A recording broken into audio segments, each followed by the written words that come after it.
Deputada, boa tarde. O que se deve à sua visita em nossa cidade de Monte Aprazível hoje? Bem, eu visito muito Monte Aprazível, né? Sempre que posso, venho para cá, não só fazer uma visita do ponto de vista do trabalho, né? De estar em locais importantes, como a Santa Casa, como a própria conversas com o nosso querido vice-prefeito, o próprio prefeito também. Muito embora ainda não fui na prefeitura, todas as vezes que eu vim para cá, não coincidiu, mas foi pura coincidência. Já vim para cá para dar palestra, já vim para cá para ver alguns problemas da cidade, já vim para cá também para visitar os amigos, né, Keila? Né?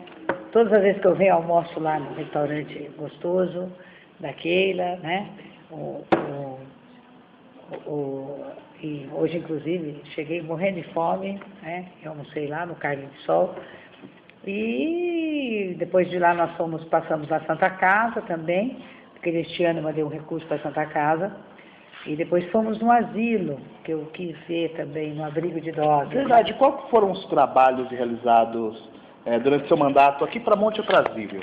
Olha, no o que abrigo, pode ser feito? No abrigo, por exemplo, a gente não além de mandar a verba, quando nós destinamos a verba para o asilo, ele estava numa situação irregular, né? Não por nada, porque não estava com a documentação toda que é necessária em ordem. A minha assessoria, uma parte dela, conhece muito sobre essas questões, porque a gente lida muito com entidades, até por conta da minha formação, sou psicóloga, tudo. E aí nós resolvemos todos os documentos, regularizamos a documentação do asilo. Não fomos nós apenas orientamos, né? Abrimos os caminhos. E o pessoal aí efetivou aquilo que era necessário e hoje eles estão totalmente regularizados, receberam minha verba, receberam outras verbas também. Hoje eu passei de lá, vi as necessidades, precisa de muita coisa ainda, sabe? Esses espaços que cuidam de pessoas mais velhas são espaços que precisam estar sempre sendo adequados e adaptados para as necessidades das pessoas. Ali é um prédio antigo, da década de 70, né? Então toda hora tem que estar mexendo, não é? Eles já reformaram a cozinha, mas tem muitas outras coisas que precisam ser feitas. Eles têm lá um cantinho de fisioterapia, mas também precisa de mais equipamentos de fisioterapia. Enfim, precisa dar uma reformada nas instalações dos dormitórios, né, nos sanitários. São coisas que a gente sabe que é necessidade, a gente sabe que eles fazem um esforço enorme, que a comunidade ajuda através das promoções que eles realizam todos os anos. Vem um pouco de recurso da prefeitura, vem um pouco de recurso do Estado, vem um pouco de recurso da União, mas são recursos insuficientes. A última vez que eu vim para cá, por exemplo, nós fomos na usina, nós fomos tem uma federação de cana aqui, a Placana, na associação, porque eu criei uma frente parlamentar em defesa dos municípios canavieiros, da qual eu sou presidente, e nós fizemos uma atividade grande lá em São Paulo, várias atividades já, e aí eu rodei com o vice-prefeito Toninho também, nesses lugares, enfim. A gente tem diálogo com vários segmentos da sociedade, e isso é importante, eu acho, porque você consegue fazer essa interface entre o interior e a Assembleia Legislativa. Certo. E em relação ao seu trabalho aqui na região? Nós falamos sobre Monte Aprazível, agora na região, o que pode ser feito? Na região a gente tem trabalhado, olha, eu trabalho com a questão da mulher, eu trabalho com a questão do idoso, eu sou presidente também da Frente Parlamentar em Defesa do Idoso, da Frente Parlamentar em Defesa da Criança e do Adolescente, nas questões das mulheres. Nós tivemos nesses últimos 2 anos vários projetos de lei meu que foram aprovados, o que cria um programa estadual de enfrentamento ao câncer de mama, obrigando o governo do estado a ter uma política estadual nesse sentido de prevenção à doença. Nós também temos um trabalho grande aí num projeto que acabou de ser aprovado meu, da questão de que destina 20% das multas de trânsito no estado para capacitação, treinamento e compra de equipamentos e modernização das polícias civil e militar. Esse é um projeto que acabou de passar agora. Nós também conseguimos aprovar um projeto que estabelece parcelamento em 10 vezes do IPVA.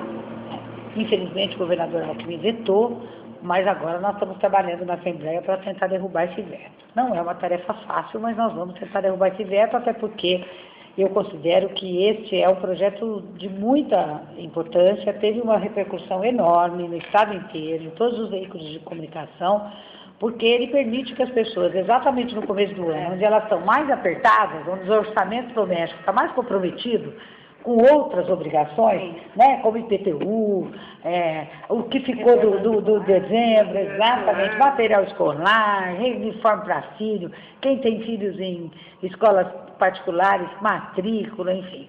Então, tudo isso me levou a apresentar esse projeto. Ele foi aprovado na Assembleia, mas o governador vetou. Agora a gente pode ter o poder de derrubar o veto, né, que é uma coisa que é uma tarefa que eu tenho procurado desenvolver com muita força. E tem também agora mais recentemente a PEC, que é um projeto de emenda constitucional, que eu apresentei também, dos medicamentos, para poder retirar o imposto de circulação de mercadorias e serviços, que é o ICMS, sobre medicamentos, porque desta forma a gente consegue baratear muitos custos dos medicamentos aqui no estado. São Paulo tem uma das mais altas alíquotas do ICMS do estado, do país, né?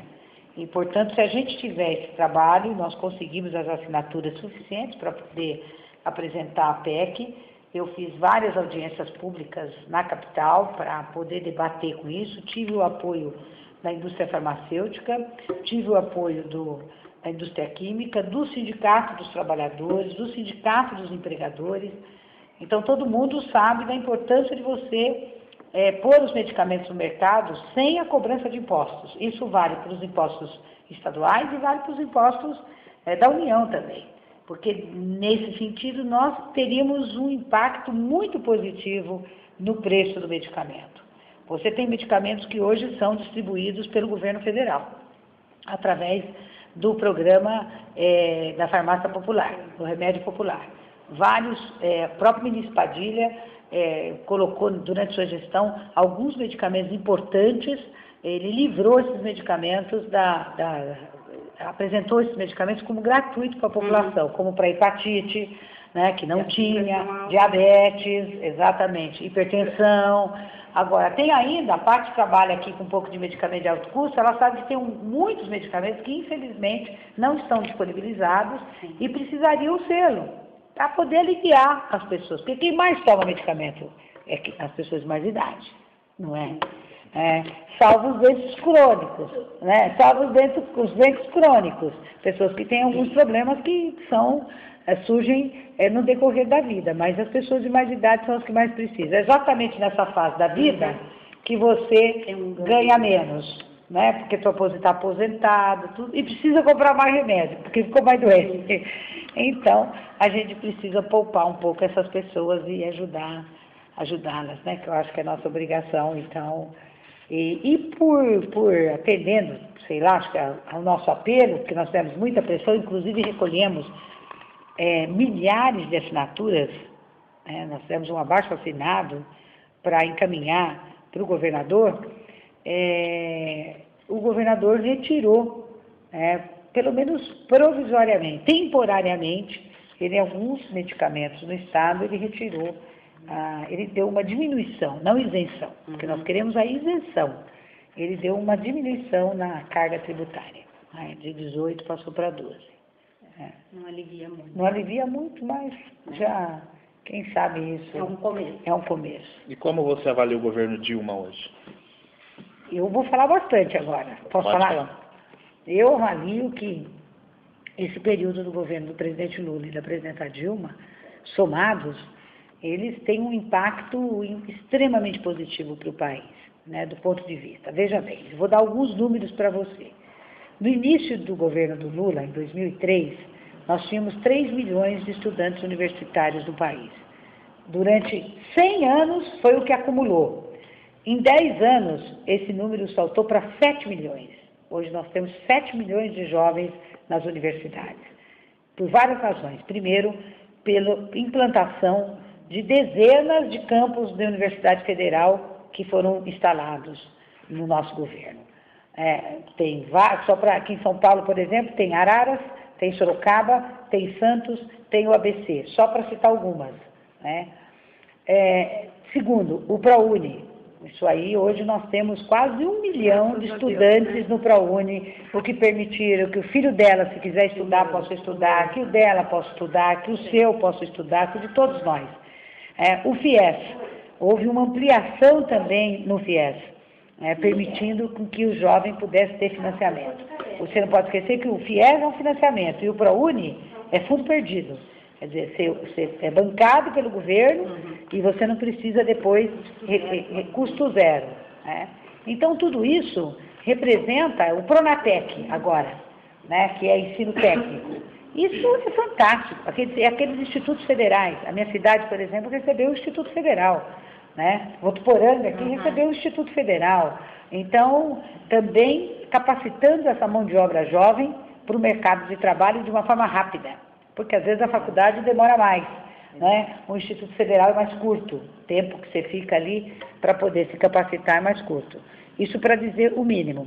Posso também fazer uma referência que eu acho fundamental, que é o fato desse governo, nesse período, ter retirado 42 milhões de pessoas da linha da pobreza e outras 36 milhões de pessoas que migraram para a classe média, formando essa nova classe C. Então, eles falam assim, mas tem muito carro na rua. Claro que tem. Dobrou a frota de veículos nos últimos 10 anos. Dobrou. Né? Então, tem que ter carro na rua mesmo. E os aeroportos não funcionam. Primeiro que funcionou bem. Funcionou muito bem. Eles falavam que na Copa ia ser eu lembro até o termo que a oposição usava. Ia ser um apagão no aeroporto. Não só funcionou maravilhosamente bem, como eu acompanhei a presidenta Dilma na inauguração do 3º terminal do aeroporto de Guarulhos, de Cumbica. É maravilhoso, é perfeito. Ficou espetacular, parece que você está nos Estados Unidos. Nem lá se tem tão grande assim, tão bonito assim. Funcionou, as coisas começaram a funcionar, as obras de mobilidade que foram instaladas, o transporte público nas grandes metrópoles, como Salvador, que foi inaugurado, como Brasília, que foi inaugurado, como Recife, que foi inaugurado, como Porto Alegre, que foi inaugurado. Então, quer dizer, é um país que nunca teve um processo de desenvolvimento num espaço tão curto de tempo assim. Isso para não dizer do Bolsa Família, que eles falavam que o Bolsa Família era miséria. Miséria era eles, que eram miseráveis de não instalar um Bolsa Família para poder dar o mínimo de dignidade para as famílias, sobretudo das regiões mais pobres do Brasil. Hoje, com o Bolsa Família, a pessoa vai, compra, come, vive com dignidade. Você nunca mais ouviu dizer você nunca mais viu na televisão uma família brasileira como a gente via diariamente passando fome. Sim, mas, por exemplo, eu vou questionar você no seguinte. Pode questionar. Você antigamente, não em relação ao Fernando Henrique Cardoso, como foi presidente, mas nós percebemos que de um tempo para cá, neste caso, a gasolina aumentou, o feijão aumentou, o arroz aumentou. Com R$100 você ia no mercado e comprava um monte de coisas com que hoje não compra quase nada. O que você acha que deve estar acontecendo? Meu caro, deixa eu te falar uma coisa. O salário mínimo no governo do Fernando Henrique era equivalente a $70.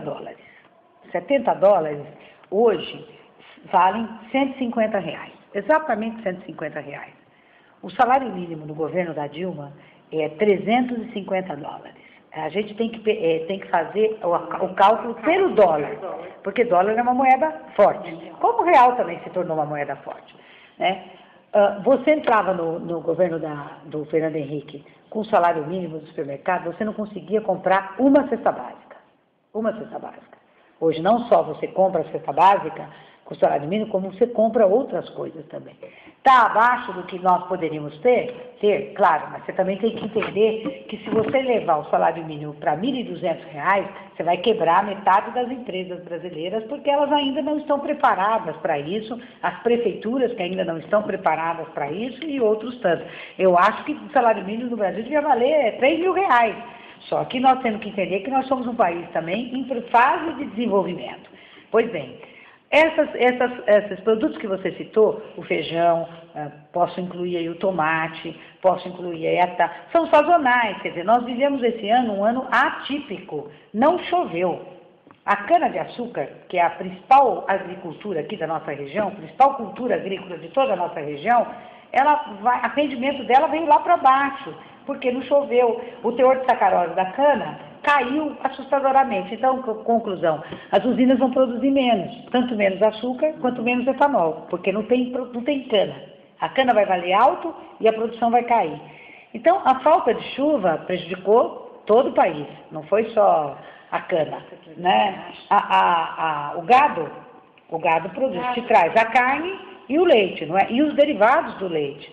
Então, se você tem um período de seca, como nós estamos tendo, o capim ali que dão para o gado, né? Não tem, está ralo. Quer dizer, quem tem a oportunidade de ter aqueles gados criados, né, confinamento, no sistema de confinamento, podem se livrar disso. Mas a maior parte dos nossos produtores de gado, eles colocam seus bois no pasto. Com esse tempo, é impossível. Então, conclusão, o produto diminui, quando a oferta diminui, o preço sobe. Quando a oferta aumenta, isso é a lei de oferta e mercado, né? Essa lei é universal. Quando a oferta aumenta, o preço cai. Nós estamos vivendo um momento, infelizmente, né, o tomate chegou a quase R$9, agora diminuiu. Por quê? Porque aumentou o tomate. Você ia no supermercado, não achava tomate. Não era nem pelo fato de ser caro, era pelo fato de não achar.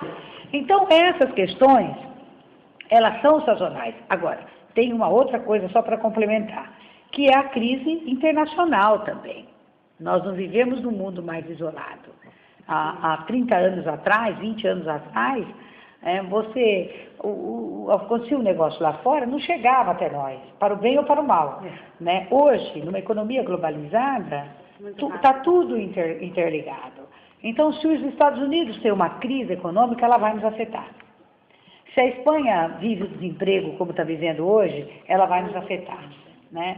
Então, e só não nos afetou de uma forma mais crítica e mais grave, porque o governo do Lula e da Dilma criaram condições favoráveis no sentido, inclusive, da geração de emprego.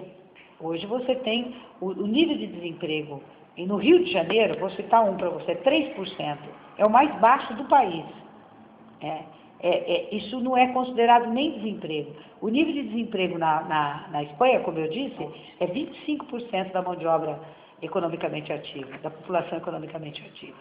Então, nós temos hoje uma população, eu estou procurando uma pessoa para trabalhar comigo, por exemplo, eu preciso de mais um motorista, eu não acho, porque está todo mundo empregado, né? Então, você tem uma economia hoje, interna, um consumo interno muito forte, que permite que a crise afete o Brasil, ela afeta, mas ela não afeta nas proporções que afeta, por exemplo, outros países, como a Portugal, como a Grécia, como a Espanha, como a própria Itália, a própria França, que vivem momentos muito complicados do ponto de vista da economia, né? E aqui não, né? É um momento mais complicadinho, mais difícil um pouco para nós, mas muito aquém do que hoje os principais países europeus estão vivenciando e os próprios Estados Unidos. Agora, nós temos sinais de recuperação da economia internacional. Se essa economia se recuperar, você também vai sentir os efeitos aqui. Né? Nós vamos melhorar ainda mais. Agora, mesmo assim, a taxa de desemprego no Brasil está próxima de quase zero. Quase zero. Então, isso tem regiões que você realmente tem toda a população em idade ativa, né, que está trabalhando, empregada. Isso tudo são dados importantes, como, por exemplo, a questão da construção civil. Hoje, o Lula e a Dilma construíram 3 milhões de unidades habitacionais de Minha Casa Minha Vida no Brasil. Não é pouca coisa. 3 milhões significa que 12 milhões de famílias estão morando em suas residências. Você multiplica isso por 4, que é a média do IBGE, são 12 milhões de pessoas. 12 milhões de pessoas, certo. Eu não sei se aqui vocês têm Minha Casa Minha Vida. Tem, né? tem um programa. Mas é um programa excepcional. Não é? Certo. Na última pergunta, antes de você falar sobre as suas propostas de governo, a oposição falou que a Copa seria um fracasso, o que o próprio evento provou ao contrário, né? A Copa foi bem realizada, você acredita, e eles hoje ainda tornam a dizer que o Brasil poderá entrar em crise, ou se não já está em crise. Pode acontecer isso mesmo? Está acontecendo, é tudo política, como nós podemos dizer. Nós estamos vivendo um período eleitoral, é natural que a oposição se posicione dessa forma, ela tem que tentar desqualificar tudo o que o governo faz, né? Faz parte do processo de disputa eleitoral, mas tem coisas que são muito claras, né? Que não dá para negar, né? Não dá para negar. Por exemplo, foi feita uma pesquisa pós-Copa. Você viu, né? 92% das pessoas consideram que a Copa foi um sucesso. 80%, mais de 80% dos turistas que vieram para o Brasil querem voltar. Querem voltar. Né? Ninguém quer voltar para um país que decepcionou. Exatamente, que foi tudo errado, foi maltratado e tal. E o povo brasileiro maravilhoso, como sempre, né? Tratou os turistas com todo respeito, com todo carinho. Não tivemos nenhum incidente. Todo mundo achava que os turistas iam vir para cá, iam ser mortos, assassinados, massacrados, assaltados, não ia ter comida, não ia ter transporte, não ia ter como dormir. Os hotéis nossos não iam dar conta, tudo deu conta, tudo deu certo, né? Os estádios foram maravilhosos. A organização da Copa, mais do que tudo isso, o modo como foi organizado foi perfeito. Acho que isso nos credencia de uma maneira mais do que óbvia, né, para nós que vamos sediar agora a Olimpíada de 2016. Acho que nós estamos hoje bem posicionados, com muito crédito, exatamente, para poder receber esse evento que vai ser também mundial, né? Porque a Copa ainda é de alguns países, 32 países. A Olimpíada vem praticamente quase todos os países, mesmo que seja com uma comitiva pequenininha, para disputar 2 ou 3 modalidades, às vezes uma modalidade só, o que eu acho lindo, mas vem, né? Vem para cá e eu tenho certeza que vai ser também um sucesso que a gente espera, porque é o nosso Brasil, eu acho que é um orgulho para nós sabermos que tudo isso deu certo. Eu fico orgulhosa. Nós acreditamos que é aquela desconfiança que já havia em relação aos eventos que seriam realizados, então acho que a população agora pode até ficar mais tranquila, porque se a Copa foi realizada com bastante segurança, foi a festa muito bonita, infelizmente o Brasil não ganhou, né? Perdemos. Caos que eles falaram foi dentro do campo, não fora. Fora do campo. Então, fora foi um sucesso, dentro foi uma lástima. Então, mas isso é o que importa. Betão, candidata a deputada, qual que é a sua proposta para a saúde? Para a saúde nós vamos continuar trabalhando com muita força, vamos tentar ajudar aqui no caso de Monte Aprazível, em especial, a Santa Casa. Mas eu tenho uma luta muito grande na área da saúde, principalmente com o que diz respeito à saúde da mulher, a questão dos deficientes. Eu tenho uma luta grande aí com o pessoal do autismo, né? Apresentei alguns projetos de lei nessa área. Acho que ainda é uma questão que nós temos muito pouca atenção. Precisamos chamar muito a sociedade para que ela observe isso. Nós temos algumas áreas que, para mim, precisam ser bastante observadas, questão da violência sobre a mulher, a questão da violência sobre a criança e o adolescente, o idoso também. Nós ainda precisamos prover as nossas instituições, sobretudo na área de saúde, de um cuidado maior nesse sentido. Então, eu acho que nós avançamos muito nessa área, na saúde, avançamos, mas ela ainda tem um fosso enorme, né? Entre o que nós deveríamos ter e o que nós de fato temos. O desafio é exatamente esse, é buscar esse estado de bem-estar para as pessoas, porque saúde é um completo estado de bem-estar físico, social e mental. Essa é a definição de saúde. Então nós precisamos procurar equilibrar essas 3 áreas, porque você não tem saúde se você não tem saneamento básico, você não tem saúde se você não consegue ter uma alimentação saudável, você não tem saúde se você não está razoavelmente bem empregada, não está feliz, etc. Então, isso é saúde. Então, eu sou psicóloga de formação, Então, a minha atuação, já fui da Comissão de Saúde da Assembleia durante 2 mandatos, tive uma luta ali muito grande, e o fato de não estar hoje mais na Comissão de Saúde, mas isso não me retira as credenciais para que eu continue trabalhando nesse sentido. E sempre que posso, faço gestões importantes para poder ajudar, sobretudo os municípios. Aqui mesmo nós mandamos um veículo no ano passado que foi utilizado na área de saúde, na área, não sei se é na área epidemiológica ou na área de vigilância, né? Exatamente, não sei exatamente aonde a prefeitura destinou, mas enfim, é exatamente isso que demonstra o meu compromisso com essa área. Este ano nós mandamos mais recursos para a Santa Casa também, já pela 2ª vez, porque eu já tinha mandado recursos anteriormente para a Santa Casa. Então, acho que esse é o trabalho. E na educação? Na educação, eu acho que nós avançamos bastante, mas ainda temos professores ganhando muito mal.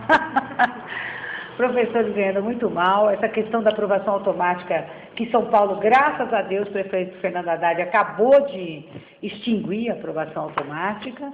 São Paulo não tem mais isso na rede municipal de educação. Agora, nossa luta é fazer com que o governo do Estado também acabe com isso, porque isso demonstrou-se ser absolutamente ineficiente, não promove o processo de aprendizagem, não melhora a qualidade do ensino, pelo contrário, né? Nós lá na bancada do Partido dos Trabalhadores na Assembleia temos um trabalho de compromisso indiscutível com a educação, né? A ligação, inclusive, nossa com os sindicatos da categoria, a PUESP, a PAMPESP, que são os professores aposentados, enfim, nós temos sempre, fizemos um trabalho grande para destinarmos para a educação um recurso do pré-sal, que vem para o Estado de São Paulo, porque tem um recurso que é nacional, e que a presidenta Dilma já obrigou e colocou, isso é lei no Brasil, 75% do recurso do pré-sal, dos royalties, né? Os royalties do pré-sal vão ser destinados para a educação e 25% vão ser destinados para a saúde.